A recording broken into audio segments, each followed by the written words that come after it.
ব্যবসা, তখন আমি বলেছি চকলেটের ব্যবসা করে খাও। চকলেটের ব্যবসা আমি করতে বলিনি, আমি বলেছি কম পয়সার ব্যবসা, যাতে করে লোন নেওয়া না লাগে। লোন নিয়ে ব্যবসা করে একদিনে কোটিপতি হবো, এটা মিথ্যা কথা। আমি চকলেটের ব্যবসা বলতে চকলেটেরই ব্যবসা করতে বলেছি, এই কথা নয়। কম পয়সার ব্যবসা করতে বলেছি। সত্যবাদী ব্যবসায়ী আর নবীদের সাথে জান্নাতে থাকবেন, এই কথা মুহাম্মদ সাল্লাল্লাহু আলাইহি সাল্লাম বলেন। তুমি শ্বশুরের কাছে টাকা নিয়েছো, সেই টাকা দিয়ে চাউল কিনেছো, সেই চাউলের ভাত খাচ্ছ, ইবাদত কবুল হবে না। সামাজিকভাবে তোমার চরিত্র কত নিচে চলে গেছে।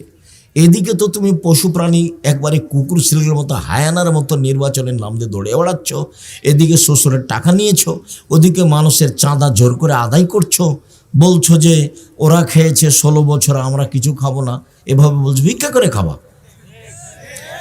তখন আমি বলেছি শেষ পথ ভিক্ষা করো, বাপ বেটা ভিক্ষা করো। তুমি জাতির জন্য বোঝা, তুমি জাতির জন্য বোঝা। তোমার বাপ তোমাকে পশু প্রাণী করে মানুষ করেছে, তোমার বাপ তোমাকে কুকুর সিরিয়াল করে মানুষ করেছে। নলে কেন এ কথা বলছেন আল্লাহ?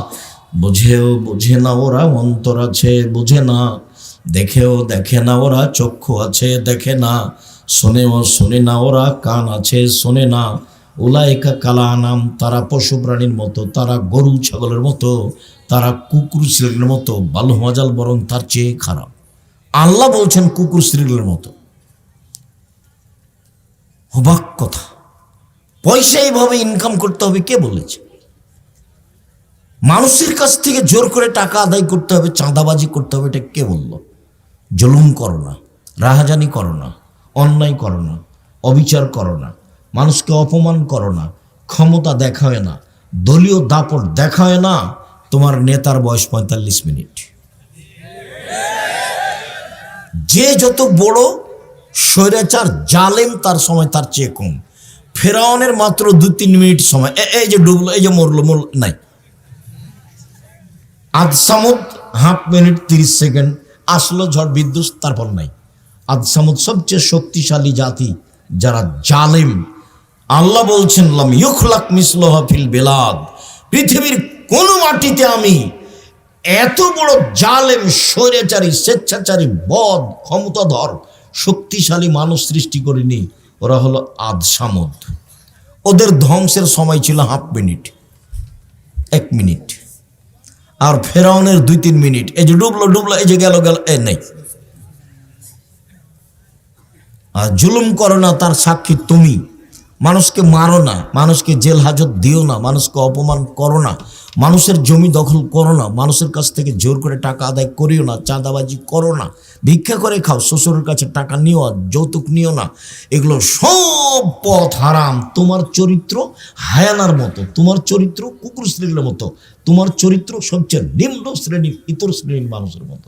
তোমার বাপ তোমাকে কি করে মানুষ করলো? তুমি কেন পশু? তুমি কেন জাতির জন্য ভারী? তুমি কেন শ্বশুরের কাছে টাকা চাও? তুমি কেন মানুষের কাছে টাকা চাও, চাঁদাবাজি করো? কেন করো? আমি তোমাকে ভিক্ষা করে খেতে বলিনি, আমি বলেছি মানুষের বাড়িতে কাজ করে খাও। আমি নিরুপায় হয়ে বলেছি যে ভিক্ষা করে খাও। বাপ বেটা ভিক্ষা করো, কেন শ্বশুরের কাছে টাকা নিবা? বোনকে জমি দাও না কেন? এটা গায়ে বান্ধা, মানে বোনকে জমি দেয় না, এটা গায়ে বান্ধা, মানে শ্বশুরের কাছে টাকা নেই, যৌতুক ছাড়া বিবাহ দেয় না ছেলে মেয়ের। ভিক্ষা করে খাবেন? এই ছেলে, তুমি নিয়েছো? তোমার বাপ নিয়েছে? তোমার বাপের মুখখান দেখো, কালো হয়ে আছে। এই বেটাই, বাপ বেটা কালকে ভিক্ষা চাইবে মানুষের কাছে এভাবে। সন্ধ্যা হতে হতে টাকা ফেরত দিবে, শরম হয় না কেন? লজ্জা হয় না কেন? তুমি তো স্কুলে যেয়ে বলো ও কালিমা তোমার আকাশ, ও কালিমা তোমার বাতাস। আমি তো বলি না কোনোদিন। আমি কেন বলবো? ঠাকুর বাঙালিদের শত্রু, ঠাকুর মুসলমানের শত্রু, ঠাকুর ভারতের শত্রু, ঠাকুর জাতির শত্রু, ঠাকুর ঢাকা বিশ্ববিদ্যালয়ের শত্রু। যেদিন ভারত, বাংলাদেশ, পাকিস্তানের মুসলমান ইংরেজের হাতে নির্যাতিত, সেদিন ঠাকুর লন্ডনে মুচ পাকায়। সেই ঠাকুরের গান আমার ছেলে মেয়ে বলে। তোমার ছেলে তোমার বাপের সন্তান, এটাকে একটু ভারীও মনে করলো না?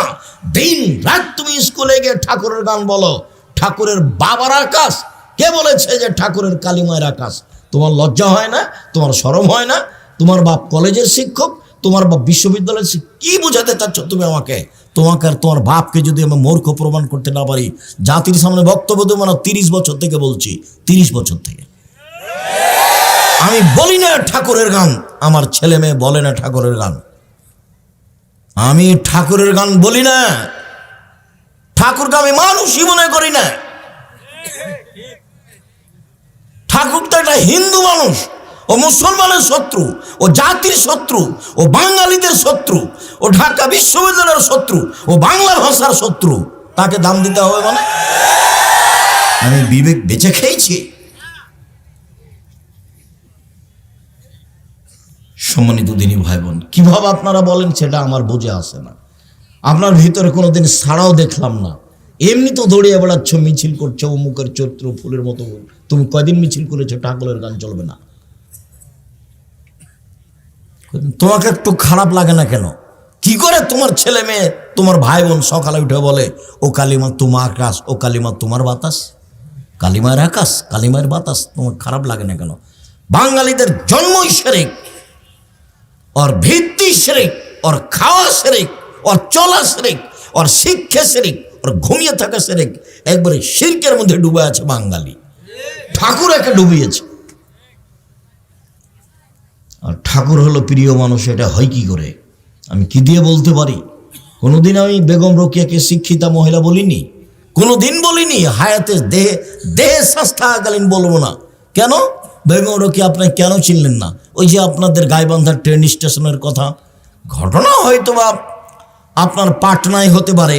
বেগম রোকেয়ার একটা কথা শোনাই, কেন আমি বলবো তাকে শিক্ষিতা মেয়ে? তোমাদের গাইবান্ধার ট্রেন স্টেশনে গাইবান্ধার মেয়েরা পর্দা করে হজ সফরে যাবে, তো 5-6 জন মহিলা একসাথে বের হয়েছে, ওর বাপ আছে বা চাচা আছে, ওরা একসাথে যাবে। তো গাইবান্ধাতে প্ল্যাটফর্মে বসে আছে, তো বেশি পর্দা করে সেই জন্য একটা বড় চাদর দিয়ে ওরা 4-5 জন মহিলাকে এভাবে ঢেকে রেখেছে। ওর চাচা বা ওর বাপ যে বাইরে গেছে। এখন ওই স্টেশন মাস্টার প্ল্যাটফর্ম খুঁজছে, দেখি কোথায় কি আছে। তো এক জায়গাতে দেখছে যে একটা বড় চাদরটা ঢাকা আছে, মনে করছে এটা বস্তা। তখন পাঁদে দেখে এইটা কিসের বস্তা, এটা কিসের বস্তা। পর্দাকে নিন্দা করছে বেগম রোকেয়া, পর্দাকে দেখাচ্ছে। ওরা ঢাকা আছে সেজন্য বেগম রোকেয়া কিভাবে দেখাচ্ছে? পাঁদে দেখাচ্ছে এটা কিসের বস্তা, এটা কিসের বস্তা। বেগম রোকেয়া জানে না আমি তাকে শিক্ষিতা মেয়ে বলবো? তোমার বুদ্ধি হারালছে, তোমার বিবেক হারালছে, তুমি পশু প্রাণীর মতো, তুমি ইতর শ্রেণীর মানুষ। তুমি বলো গা, যাও তুমি মিছিল করে বেড়ো গা। তোমার বাপকে আর তোমাকে যদি আমি, তোমার জাতিকে যদি আমি মূর্খ প্রমাণ করতে না পারি, জাতির সামনে বক্তব্য দেবো না। জাতির জন্য বোঝা কেন? চাঁদাবাজি করে তোমাকে খেতে হবে কেন? তুমি নিম্ন শ্রেণীর মানুষের পিছনে দৌড়াও কেন? 100 খান মোটরসাইকেল নিয়ে ইতর শ্রেণীর মানুষের পিছনে দৌড়াও কেন? আল্লাহ রসুল বলছে ও লোকা ইবনে লোকা, ও নেতা মানে ও লোকা ইবনে লোকা, ও অধমের সন্তান অধম, ও গাইবান্ধার ভাষায় ও ভেন্ডের বাচ্চা ভেন্ডে। আমি তার নাম নি না, তুমি যার সাথে দৌড়িয়ে বেড়াও পিছিয়ে পিছিয়ে 1000 খান মোটরসাইকেল নিয়ে, আমি তার নামটা নি না। আমার মা যখন আমাকে বাড়ি থেকে বিদায় করতো পড়ার সময়তে, তখন বলতো 4টে কথা। 1, দোকানে বসিও না। 2, প্রাইভেট পড়ায়ও না। 3, বন্ধুতালি করো না। 4, মানুষের বাড়িতে খায়ও না। আমার মা পিছে পিছে হাঁটতেন আর বলতেন 1, দোকানে বসিও না। 2, প্রাইভেট পড়ায়ও না। 3, বন্ধুতালি করো না। 4, মানুষের বাড়ি দাওয়াত খায়ও না। এভাবে আমার মা বলতেন আর পিছে পিছে হাঁটতেন। তুমি দোকানে বসে আড্ডা পিঠো কেন? ওই যে এখন দেখো আড্ডা পিটছে। আজকে এখানে প্রোগ্রাম, তুমি দোকানে বসে আছো কেন? এই যে তোমার বোন আসলে হ্যাঁ করে আসলে আবার চলে গেল কেন? আমি জবাব দেবো? আমি কেন দেবো? তুমি দাও, তোমার বাপ দেখ, তোমার মা দেখ। আমি তো এমনি বলিনি তোমার মা নয়, এটা তোমার খালা। আমি ওটা এমনি বলিনি, ওটা তোমার বাপ নয়, ওটা তোমার চাচা। ও তোমাকে ধ্বংস করেছে, তোমার বোনকে ধ্বংস করেছে। তোমার বোনের নখটা বড়, জবাব আমি দিব। ইহুদি খ্রিস্টানদের পতিতালয়ের মেয়েদের নখ বড়, ইহুদি খ্রিস্টানদের পতিতালয়ের মেয়েদের নখ বড়। তোমার বোনের নখে নেইল পালিশ আছে। ইহুদি খ্রিস্টানদের পতিতালয়ের মেয়েদের নখে নেইল পালিশ থাকে। ইহুদি খ্রিস্টানদের পতিতালয়ের মেয়েদের নখে নেইল পালিশ থাকে। তোমার বোনের নখে নেইল পালিশ আছে, জবাব আমি দিব। তোমার বোনের কপালে টিপ আছে। হিন্দু মেয়েকে বিবাহ করার 10টা পদ্ধতি আছে, তার একটা পদ্ধতির নাম রাক্ষসী বিবাহ। মেয়ের বাপ বিবাহ দিবে না, ছেলেটা বিবাহ করবে। যদি কপালে টিপ দিতে পারে তাহলে বিবাহ হয়ে গেছে। এর নাম রাক্ষসী বিবাহ। সেই হিন্দুদের টিপ তোমার বোনের কপালে কেন? কে জবাব দিবে? আল্লাহ নবী বলছেন, যে ভুরু তুলে চিকন করে তার উপরে অভিশাপ, যে পরচুলা ব্যবহার করে তার উপরে অভিশাপ, যে শরীরে উল্কি করে নেয় ট্যাটু সে তার উপরে অভিশাপ, যে পরচুলা ব্যবহার করে তার উপরে অভিশাপ। রাসূল সাল্লাল্লাহু আলাইহি সাল্লাম বলছেন, যে দাঁত ছিলে চিকন করে তার উপরে অভিশাপ। সব তোমার বোন করছে, জবাব আমি দেব? আমি কেন দেবো? এই জবাব তো আমি দিব না। রাসূল সাল্লাল্লাহু আলাইহি সাল্লাম বললেন, পৃথিবীর মানুষ শোনো, একবার বললেন যে তাহাজ্জুদ পড়ো, আমাকে সাহায্য করো, সাথে নিয়ে থাকবো। আর এখন বলছেন শোনো, সত্যবাদী ব্যবসায়ীরা নবীর সাথে থাকবেন।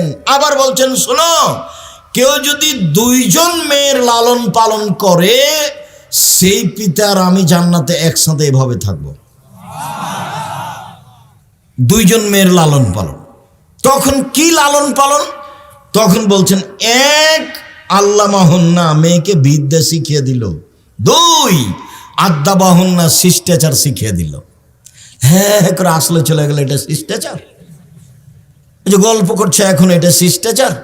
ওই যে দোকানে বসে জিনিস কিনছে দাঁড়িয়ে, এখন এটা শিষ্টাচার?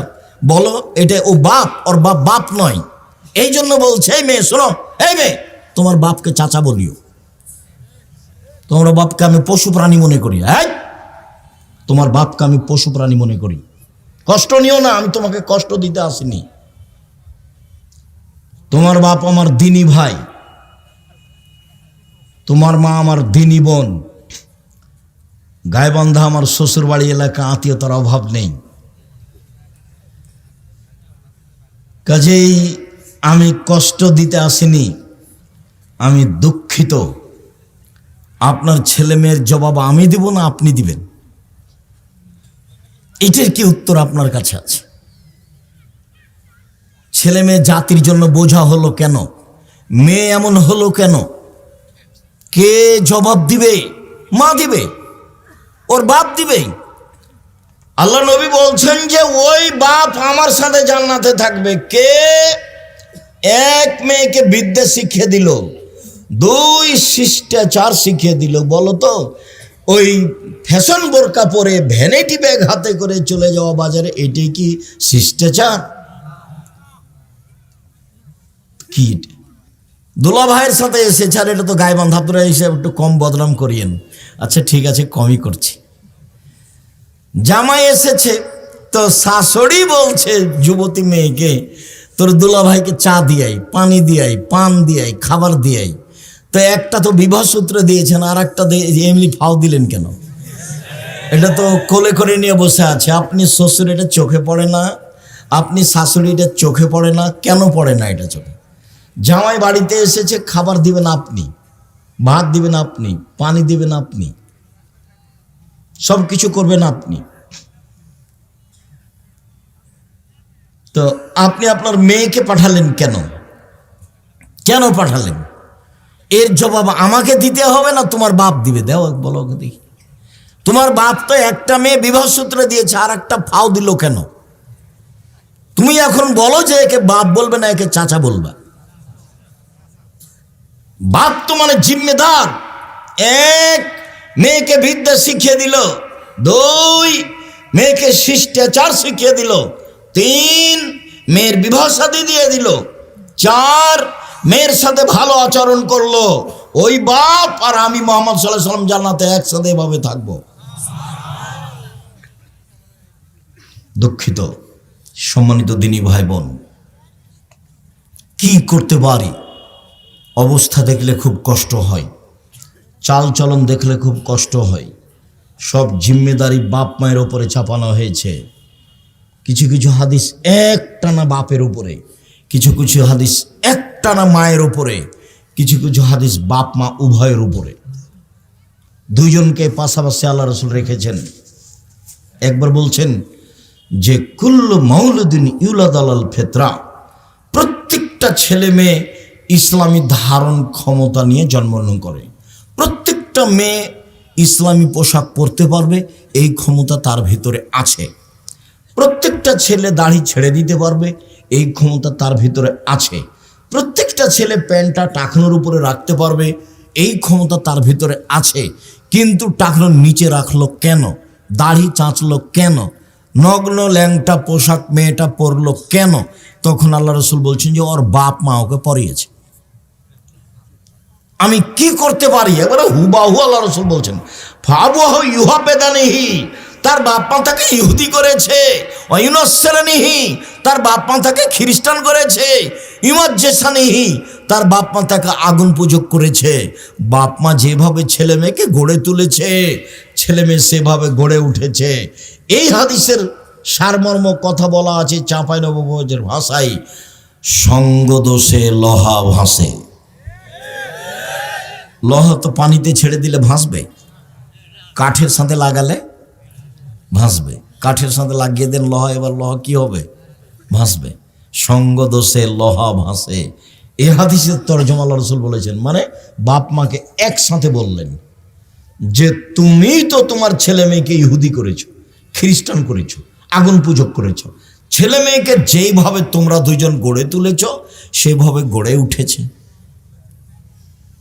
ওই যে ছেলেটাকে গুলি মারা হয়েছে, ওর মায়ের ঘটনা শোনো। কোন সময়তে মানে আজানের পরে গেলে পিটাবে ওর মা। দেখো ওদের বিবরণে, এশার সলাতের পরে যদি বাড়িতে ঢোকে তাহলে ওর মা কি করবে? পিটাবে। ওইটা মার, তোমার মা নয় এটা। ওই যে তোমার বোন হ্যাঁ হ্যাঁ করে চলে গেল হাসতে হাসতে, ওর মা নাই? ও কি হিন্দু মেয়ে নাকি? ও কি খ্রিস্টান মেয়ে? তো এভাবে গেল কেন? ওর মা নাই, ও এমনি এসেছে দুনিয়াতে। কি মাও? কি মা? মা কাকে বলে? রাসূল সাল্লাল্লাহু আলাইহি সাল্লাম এক টানা মহিলাকে বলেছেন, মাকে বলেছেন এক টানা। যেমন আগের হাদিসটা বললেন এক টানা বাপকে। এক, বিদ্যা শিখিয়ে দিল বাপ। দুই, শিষ্টাচার শিখিয়ে দিল বাপ। তিন, মেয়ের সাথে ভালো আচরণ করলো। চার, বিবাহ দিয়ে দিল। তাহলে সেই মেয়ের পিতার আমি জান্নাতে একসাথে থাকবো। সবটুকু বাপের জন্য। এবার দেখেন সবটুকু মায়ের জন্য। যেটা বলতে যাচ্ছি সেটা খুব ভালোভাবে জানা আছে। জাবের রাদিয়াল্লাহু তাআলা আনহু বলেন, সফর থেকে আসছিলাম, আমরা মদিনায় ঢুকবো। তখন আল্লাহ রসুল বলে, এই থামো থামো, সবাই এখানে থাকো, আমরা সকালে মদিনায় ঢুকবো। তখন জাবের রাদিয়াল্লাহু তাআলা আনহু বললেন, আল্লাহর নবী, আমি নতুন বিবাহ করেছি, আমাকে বাড়ি যেতে অনুমতি দেন। তখন আল্লাহ রসুল বলছেন সাল্লাল্লাহু আলাইহি সাল্লাম, ও তুমি নতুন বিবাহ করেছো? তো কুমারী মেয়ে বিবাহ করেছো না তালাক প্রাপ্তা মেয়ে বিবাহ করেছো? তো জাবের রাদিয়াল্লাহু তাআলা বললেন যে তালাক প্রাপ্তা মেয়ে বিবাহ করেছি, বেশি বয়সের মেয়ে বিবাহ করেছি। কেন? কম বয়সের মেয়ে কেন বিবাহ করলে না? তুমি তার সাথে খেলতে, ও তোমার সাথে খেলতো। তুমি কুমারী মেয়ে কেন বিবাহ করলে না? তুমি তার সাথে খেলতে, ও তোমার সাথে খেলতো। এই পর্যন্ত আল্লাহ রসুল বললেন। তখন জাবের রাদিয়াল্লাহু তাআলা বলছেন, আল্লাহ নবী শোনেন, আমার আব্বা উহুদের যুদ্ধে শহীদ হয়েছেন, 9 জন মেয়ে রেখে আমার 9 জন বোন আছে। আল্লাহ নবী শোনেন, আমার আব্বা উহুদের যুদ্ধে শহীদ হয়েছেন, 9 জন মেয়ে রেখে আমার 9 জন বোন আছে। আকরাহুনা তাযাওয়াজা মিসলাহুন্না, ওদের সমবয়সের কম বয়সের মেয়েকে বিবাহ করা পছন্দ করিনি 4টা কারণে। বেশি বয়সের মেয়ে বিবাহ করেছি 4টা কারণে। আমার বোনদের সমবয়সের মেয়েকে বিবাহ করা পছন্দ করিনি 4টা কারণে। বেশি বয়সের মেয়ে বিবাহ করেছি 4টা কারণে। এক, লিতুআল্লিমাহুন্না, আমার স্ত্রী যেন আমার বোনদেরকে বিদ্যা শিখাতে পারে। 2, ওয়ালিতুরাজ্জিলাহুন্না, আমার স্ত্রী যেন আমার বোনদেরকে শিষ্টাচার শিখাতে পারে। শিষ্টাচার কি জিনিস? শিষ্টাচার কি জিনিস? তুমি বলো। যে দোকানে দাঁড়িয়ে জিনিস কিনছে এটাই শিষ্টাচার, তুমি বলো। এই যে ল্যাংটা হয়ে চলে যাচ্ছে প্যান্ট পরে স্কুলে, এটাই শিষ্টাচার, তুমি বলো। নগ্ন পোশাক পরে স্টেজে চলে যাচ্ছে স্কুলে, তুমি বলো এটা শিষ্টাচার। বড় মোবাইলে তোমার বোন দিন রাত ল্যাংটা মেয়ে দেখছে, পুরুষ দেখছে, বলো এটাই শিষ্টাচার? আরে মানুষ পশু প্রাণী হয়ে গেলেও তার কখনো বুঝে যে এটা খারাপ। তুমি তো বলতে পারবে না এটা শিষ্টাচার। তাহলে হচ্ছে কেন? আমি বেশি বয়সের মেয়ে বিবাহ করেছি যাতে করে আমার স্ত্রী আমার বোনদেরকে শিষ্টাচার শিখাতে পারে। 3, বলে তুরাজ্জেলা হুন না, যাতে করে আমার স্ত্রী আমার বোনদের মাথার চুল চিরুনি করে সাজগোজ করে পরিপাটি করে রাখতে পারে। তোমার বোন চলে এলো বলে করে চলে গেল, জবাব আমি দিব না তোমার মা দিবে? ঢং ঢং করে কামিচ্ছে, চিকন চর খাটো বোরকা পরে চলে গেল, ফ্যাশন বোরকা পরে চলে গেল, ব্যাগ ভ্যানিটি ব্যাগ হাতে করে চলে গেল। ব্যাগ নিয়ে যাচ্ছে কেন তোমার বোন? কেন যাবে? যাবে কেন? তোমার বাপ মরেছে, তোমার মা মরেছে, যাবে কেন? দেখো না তুমি? সম্মানিত দিনী ভাই বোন, আমার স্ত্রী যেন আমার বোনদেরকে পরিপাটি সাজগোজ করে রাখতে পারে। 4, বলে তাকুমা আলাইহিন্না, আমার স্ত্রী যেন আমার বোনদেরকে পাহারা দিতে পারে। তো তোমার মা তো পাহারাদার। তাহলে বলো, এখন হাসছে ওভাবে বসে আছে তোমার বোনটা, তা এটা কি তোমার মা কি পাহারাদার? হাদিস তো বুখারী মুসলিম। কি জবাব আছে এর? জবাব কে দিবে? বক্তৃতার জগৎ একটা প্রায় মিথ্যা জগৎ। শতকরা 95 জন বক্তা মিথ্যুক, শতকরা 98 জন মুফাসসির মিথ্যুক। ধর্মের নামে মিথ্যা কথা বলছে, ধর্ম কি জিনিস তার জানাই নাই। যার থুঁথির জোর সেই বক্তা। জনগণ তো বুঝতে চায় না কোনটা সত্য কোনটা মিথ্যে। জনগণ তো হিসাব করতে পারে না ভালো মন্দ। আমি কি দিয়ে বুঝাতে পারি শিষ্টাচার কি জিনিস, পাহারা কি জিনিস? একটানা মহিলার উপরে চাপিয়ে দিলেন। 1, মাই বাচ্চাকে বিদ্যা শিখাবে। 2, মাই বাচ্চাকে শিষ্টাচার শিখাবে। 3, মাই বাচ্চাকে পরিপাটি করে রাখবে। 4, মা বাচ্চাকে পাহারা দিবে। তোমার বোনের হাতে একবার ছোট থেকে পুতুল আছে, বলো তো এটা কোন শিষ্টাচার? তোমাদের বাড়িতে কাঁকড়া আছে শোকেজে, বলো তো এটা কোন শিষ্টাচার? তোমার মা একটা আয়না কিনেছে, সেটা হলো কাতল মাছ, বলো তো এটা কোন শিষ্টাচার? তোমার বাপ একটা পট পায়খানা করা, ছোট তোমার বোনের পায়খানা করা একটা পট কিনেছে, যেটা ঘোড়া, বলো তো সেটা কোন শিষ্টাচার? আর তুমি নিজে দড়িয়ে বেড়াচ্ছ নির্বাচনের নামে, একটা সিগারেট খাবা সেই জন্য, একটা বিড়ি খাবা সেই জন্য, তো বলো এটা কোন শিষ্টাচার? কেন যাচ্ছ? তোমাকে আমি বারবার বলছি এভাবে তোবা করবে, এভাবে বাস দিন মজুরি করে খাই, কাউকে দেখি না। 5 ওয়াক্ত সলাত আদায় করি। 1, 5 ওয়াক্ত সলাত। 2, হালাল রুজি। 3, কোরআন তেলাওয়াত। বেশি না পারলে সূরা ইখলাস তো পারবো। সূরা ইখলাস কয়বার পড়বো? 3 বার। এটা তো পারবো। সকালে সূরা ইখলাস 3 বার পড়ে আল্লাহকে বলো, এই দেখেন কোরআন মাজিদ পড়লাম, তাও আলহামদুলিল্লাহ কোরআন মাজিদ পড়লাম। 4, আড্ডা পিটা হারাম। দোকানে যেতে হবে কিভাবে, আসতে হবে কিভাবে, মনে থাকবে না? আসসালামু আলাইকুম, আহমদ লবণ আছে? আছে। 1 কেজি লবণ দাও। মরিচ আছে? আছে। 200 মরিচ দাও। টাকা দেওয়া শেষ হয়েছে, আসসালামু আলাইকুম। এর চেয়ে বেশি দোকানে বসতে পাবেন না। আপনি বলেন যে আপনি মুরব্বী মানুষ, এশার সলাত আদায় করে মাথায় টুপিতে দোকানে বসে আছে, আর ল্যাংটা মেয়ে নাচছে, আর খবর হচ্ছে। কি খবর না খবরছে? কত কথা। 40 বছর থেকে আপনি তাহাজ্জুদ পড়ছেন, সেই সব নাকি এক পাল্লাতে দেন। আর ওই দোকানে বসে খালি বললেন ওই চেয়ারম্যান তো খুব খারাপ, ওর চাল চরিত্র খুব খারাপ। এখন এইটা এক পাল্লায় দেন, মাপেন তো দেখি কোনটা ভারী হয়। 40 বছরের তাহাজ্জুদ এক পাল্লায় দেন, আর ওইটা যে চেয়ারম্যান খুব খারাপ, এটা এক পাল্লায় দেন, দেখি কোনটা খারাপ বেশি ভারী হয়।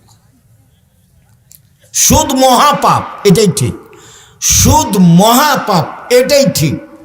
সুদের পাপের ভাষা এত কঠিন যে পৃথিবীতে পাপের জগতে কোনো পাপের ভাষা এমন নয়।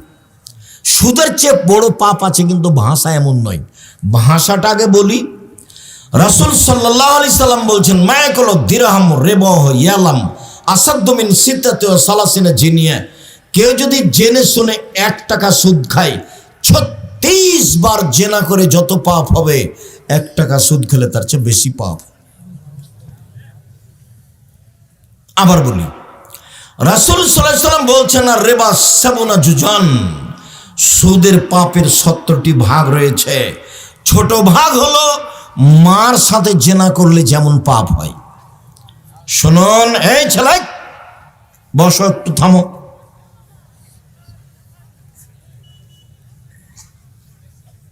শিরক মহাপাপ, ভাষা এমন নয়। মাকে গালি দেওয়া মহাপাপ, ভাষা এমন নয়। মিথ্যে সাক্ষী মহাপাপ। গাইবান্ধা জেলে 20, 25, 30 বছর থেকে বহু মানুষ আছে, ও নিজেই জানে না আমি কেন জেলে। জজ জানে না ঘটনা কি, উকিলও জানে না ঘটনা কি, সাক্ষীও জানে না ঘটনা কি। সাক্ষীকে বলেছে যে তোকে 1 লক্ষ টাকা দিব, জজের সামনে বলবি যে আমি 2 চোখে মারতে দেখেছি। তো টাকা নিয়েছ, বলছে 2 চোখে মারতে দেখেছি, কিন্তু সাক্ষী তো জানে না ঘটনা কি।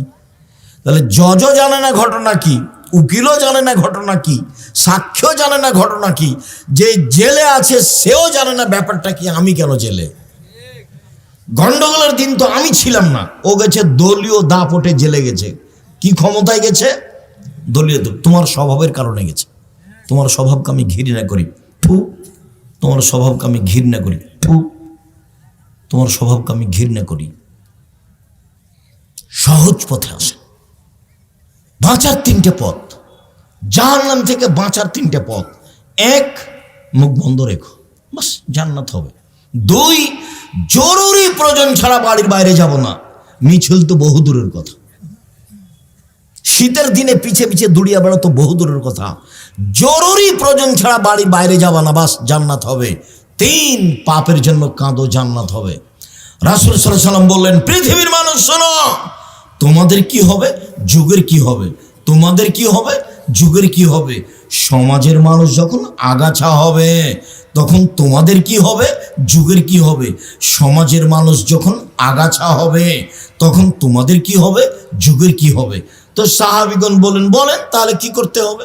সবাই যদি সমাজে আগাছা হয়ে যায়, তা আমি কি করব বলেন। তখন আল্লাহ রাসূল বলছেন, শোনো, 1, আলজাম লিসানাক, মুখখান বন্ধ রেখো। সেই সময়ে তুমি তো মিছিল করছো, তুমি মুখ বন্ধ রেখেছো। 1, মুখ বন্ধ রেখো। 2, বাড়িতে থাকিও, বাড়িতে।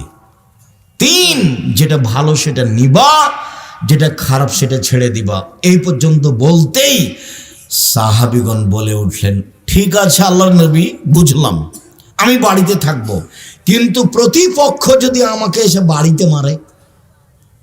মারবে তো, তোমাকে মনে করছে যে তুমি আওয়ামী লীগ, তখন মারবে না। তুমি তো কয়দিন মারেছ, তোমার তো চরিত্র খারাপ, তুমি ভালো জানো। জেনা করলেই শুধু খারাপ চরিত্র হয়? জুলুম খুব খারাপ জিনিস, এর বিচার পরে হবে, জাহান্নামে চলেই গেছে। তো ঢোকেনি কেন, মরেনি এই জন্য। যত জুলুমবাজ দেখছো, যত অত্যাচার দেখছো, যারা রাহাজানি করছে, যারা জুলুমবাজি করছে, যারা মানুষের কাছে চাঁদা আদায় করছে জোর করে, এই জাহান্নামে চলেই গেছে। ঢোকেনি কেন, মরেনি এই জন্য। মরলেই ঢুকবে, এটাই হিসাব। সম্মানিত দিনী ভাই বোন, অবাক হতে হয়। চট করে একটা কথা মনে পড়ছিল যে এখন ভূমিকম্প কেন, ঢাকায় ভূমিকম্প কেন, দেশে ভূমিকম্প কেন।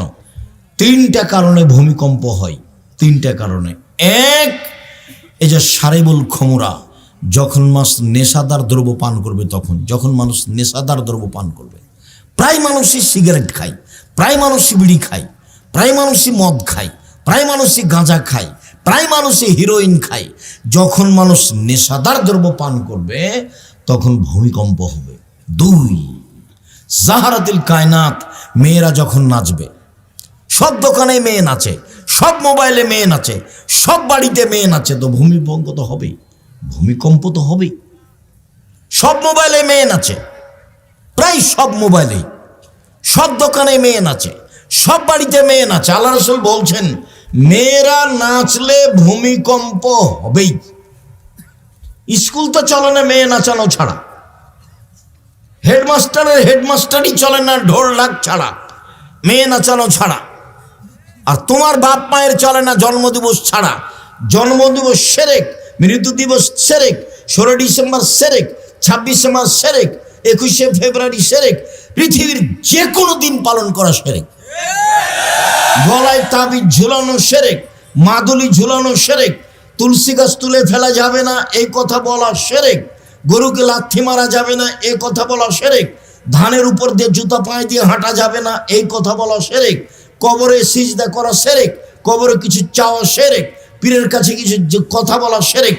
বাংলাদেশে শুধু শিরকের বন্যা চলছে, এগুলো সবই সেরেক। তো তুমি মানুষ কোথায় আছো? এখন তো মানুষ নির্বাচনের নাম দিয়ে যাচ্ছে, এই হিন্দুদের মেলাতে যাচ্ছে, হিন্দুদের মন্দির ঠিক করে দিচ্ছে, কত কি করছে। কি দেখাতে চাও? আর তুমি তার পিছু পিছে ঘুরো। যখন তোমাকে আমি দেখি ঘুরতে, আমি গাড়ি নিয়ে যাই, তোমাকে দেখি তুমি পিছনে পিছনে মোটরসাইকেলে ঘুরছো আর মিছিল করছো, তখন তোমাকে এত ঘৃণা করি আমি। তোমার চেয়ে আমার কাছে খারাপ মানুষ আর কেউ থাকে না। তোমার চরিত্র আমার কাছে এত খারাপ। তোমাকে আমি 30 বছর থেকে বলে আসছি সহজ জীবন, বারবার বলছি সহজ জীবন, 5 ওয়াক্ত সালাত, হালাল রুজি, কি দিনমজুরি। সহজ জীবন, হালাল রুজি, কি বাদাম বিক্রি। বাদাম বিক্রি করতে হবে এ কথা আমি বলিনি। কোটি টাকার ব্যবসা করো, দেশের সবচেয়ে বড় ব্যবসায়ী হও। টাকা দিয়ে সরকারকে উঠাতে হবে না, নামাতে হবে না। টাকা ইনকাম করি অসহায় মানুষের পাশে দাঁড়ানোর জন্য। জান্নাত পেতে রাজি নই, জান্নাত কিনতে রাজি। 5 ওয়াক্ত সালাত আদায় করে জান্নাত পাওয়া যায় কিনা যায় না। হজ করে জান্নাত পাওয়া যায় কিনা যায় না। শুনুন,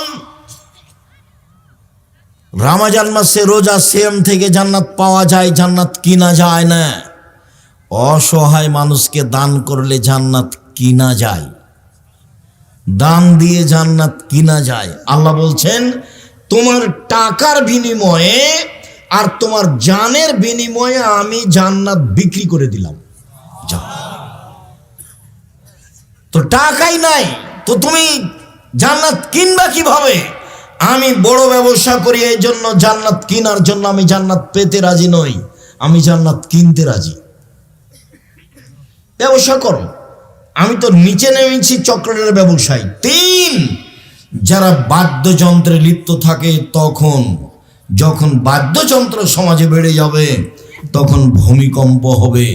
শুনুন, 3টি পাপের কারণে 3টি বিপদ আছে। 1, ভূমিকম্প হবে। 2, সন্ধ্যা থাকবে মানুষ, সকালে হবে শোর বানর। 2, সন্ধ্যায় থাকবে মানুষ, সকালে হবে শোর বানর। একবার হুবাহু শুক্র হয়ে যাবে, হুবাহু। 3, সমস্যা নেমে আসবে, যেখানে সেখানে মারামারি, মাদ্রাসায় মারামারি, মসজিদে মারামারি, রাস্তাঘাটে মারামারি, কেউ কাউকে মানবে না 3টা পাপের কারণে। সম্মানিত দিনী ভাই বোন, আমি আপনার খুব কাছে থেকে আপনাকে শক্তভাবে বলছি আপনি এই পথ থেকে ফিরে আসুন। শক্তভাবে আপনাকে বলছি আপনি এই পথ থেকে ফিরে আসুন। আপনি আমার দিনী ভাই, আপনি আমার দিনী বোন। আপনাকে আমি অনুরোধ করে বলছি, আপনি আমার দিনী বোন। আমি আব্দুর রাজ্জাক বিন ইউসুফ এসেছি, আপনি জানলেন, এরপর আপনি চলে গেলেন কেন এভাবে? দেবরের সাথে আসলেন কেন? গল্প করতে করতে চলে গেলেন কেন? আপনার শরম হয় না কেন? মহিলা মানুষ, আপনার হায়া হয় না কেন? আপনার ইতস্তবোধ হয় না কেন? আপনার লজ্জাবোধ হয় না কেন? লজ্জা আপনি বেঁচে খেলেন কেন? লজ্জা আপনি বেঁচে খেলেন কেন? মহিলা মানুষ আপনি কথা বলেন কি করে এইভাবে? তাহলে কি আপনার বাপ নেই? তাহলে কি আপনার ভাই নেই? সম্মানিত দিনী ভাই বোন, একটু শোনো। সম্মানিত দিনী ভাই, আপনি একটু শোনেন। এই ছেলে শোনো, দেখো 1 মিনিট, বাপ কাকে বলে? দেখো তো বাপ কাকে বলে। এদিকে দেখো, আয়েশা রাদিয়াল্লাহু তাআলা আনহা বলেন, আমরা এক সফর থেকে আসছিলাম, আমার গলায় হার ছিল আমার বড় বোন আসমার। চট করে হারটা হারিয়ে গেল, খুঁজে পায় না। জনগণ আটকা পড়ে গেল, সালাতের নামাজের টাইম হয়ে গেছে, পানি নেই, অজু করতে পারি না, সালাত আদায় করতে পারি না, যেতেও পারি না, হার খুঁজেও পায় না, বড় বিপদে পড়ে গেলাম। প্রায় 1400 মানুষ। ইতিমধ্যে জনগণ আমার আব্বার কাছে গেল, আমার আব্বার কাছে অভিযোগ করলো, আপনি জানেন কি হয়েছে? আপনার মেয়ে হার হারিয়েছে, খুঁজে পাচ্ছি না, যেতেও পারি না। তাই এই কথা শুনে আবু বকর সিদ্দিক আসলেন। আয়েশা রাদিয়াল্লাহু তাআলা আনহা বলেন, আবু বকর সিদ্দিক আমার পাশে এসে আমার কোমরের উপরে এত জোরে মারলেন, ফাল্লাকা জানি লাখ জাদান সাদিদা, খুব জোরে মারলেন। ওই সময় আমার স্বামী আমার উরু রানের উপরে মাথা দিয়ে ঘুমিয়েছিলেন। 1 মিনিট, এই ছেলে, ভাইজান আপনি একটু খেয়াল করেন অবস্থাটা। আমাদের দেশের গতিতে, আমাদের গায়বান্ধার গতিতে শ্বশুর যদি ঘরে গিয়ে দেখে যে জামাই মেয়ের উরু রানের উপরে মাথা দিয়ে ঘুমিয়ে আছে, তো শ্বশুর আগিয়ে যাওয়া তো দূরের কথা, এইভাবে ঘুরবে, পাল্টা এভাবে ঘুরবে। কথা বুঝাতে পারিনি মনে হয়, বাস্তবতা। মানে শ্বশুর আগিয়ে যাওয়া তো বহু দূরের কথা, দেখলে কি হবে, এইভাবে ফিরে আসবে। তো আয়েশা রাদিয়াল্লাহু তাআলা আনহা বলেন, আমার আব্বা আসলেন, তখন আমার স্বামী আমার উরু রানের উপরে মাথা দিয়ে ঘুমিয়েছিলেন। তিনি এত জোরে মারলেন যে মারের কারণে আমি দূরে সরে যেতাম, কিন্তু আমি নিজেকে শক্ত করে ধরে রেখেছি যাতে করে আমার স্বামীর ঘুম না ভাঙে। এবার বলি, সবচেয়ে বড় মানুষে মারলেন, বলেন তো কে মারলেন? আবু বকর সিদ্দিক রাদিয়াল্লাহু তাআলা মারলেন। আপনি মনে রাখবেন, আদম থেকে নিয়ে কিয়ামত পর্যন্ত নবী রাসূল ব্যতীত যত মানুষ এসেছে, আছে, আসবে, সবার চেয়ে দামি মানুষ হলেন আবু বকর সিদ্দিক রাদিয়াল্লাহু তাআলা। কে ব্যতীত? নবী রাসূল ব্যতীত পৃথিবীতে সবচেয়ে দামি মানুষ কে? আবু বকর সিদ্দিক রাদিয়াল্লাহু তাআলা। ইনি মারলেন। সবচেয়ে দামি মহিলাকে মারলেন, একবারে মা হাওয়া থেকে নিয়ে কিয়ামত পর্যন্ত যত মহিলা এসেছে, আছে, আসবে, সবার চেয়ে দামি মহিলাকে মারলেন। কাকে মারলেন? আয়েশা রাদিয়াল্লাহু আনহা মারলেন। সবচেয়ে বড় মানুষের সামনে মারলেন, নবী রাসূল নির্বিশেষে, জনগণ নির্বিশেষে, সবার চেয়ে দামি মুহাম্মদ সাল্লাল্লাহু আলাইহি সাল্লাম, তার সামনে মারলেন। বিবাহদারী মেয়েকে মারলেন। বিবাহদারী ভাষা বুঝেন কি? বিবাহদারী মানে বিবাহিতা মেয়ে। বিবাহিতা মেয়েকে মারলেন মানে মেয়ের কি হয়ে গেছে? বিবাহ হয়ে গেছে। বিবাহিতা মেয়েকে মারলেন। পূর্ণ যুবতী মেয়েকে মারলেন। জামাইয়ের সামনে মারলেন। দিন দুপুরে মারলেন। প্রায় 1400 মানুষের সামনে মারলেন। হাত দিয়ে মারলেন। সবচেয়ে বড় মানুষে মারলেন। সবচেয়ে বড় মহিলাকে মারলেন। সবচেয়ে বড় মানুষের সামনে মারলেন। বিবাহিতা মেয়েকে মারলেন। পূর্ণ যুবতী মেয়েকে মারলেন। জামাইয়ের সামনে মারলেন। দিন দুপুরে মারলেন। 1400 মানুষের সামনে মারলেন। হাত দিয়ে মারলেন। বুখারী মুসলিম। পৃথিবীর সবচেয়ে বড় মানুষে মারলেন। পৃথিবীর সবচেয়ে বড় মহিলাকে মারলেন। পৃথিবীর সবচেয়ে বড় মানুষের সামনে মারলেন। বিবাহিতা মেয়েকে মারলেন। পূর্ণ যুবতী মেয়েকে মারলেন। জামাইয়ের সামনে মারলেন। দিন দুপুরে মারলেন। খোলা মাঠে মারলেন। প্রায় 1400 মানুষের সামনে মারলেন। হাত দিয়ে মারলেন। এত বড় বাপে এত বড় বেটিকে এত বড় মানুষের সামনে মেরে দিলেন। ভুল কোথায় হারখান হারিয়ে গেছে খেয়াল করেননি, এই জন্য মেরে দিলেন। আর আপনার মেয়ে এই বক্তব্য শুনতে এসে হে করে দোকানে ঘুরে বেড়াচ্ছে, হেঁটে বেড়াচ্ছে, জিনিস কিনছে, আপনি তাকে একটা ধমকও দিতে পারেন না। আপনি আবার বাপ? ছি, আপনার মতো বাপ বেঁচে থাকার চেয়ে মরে যাওয়া ভালো।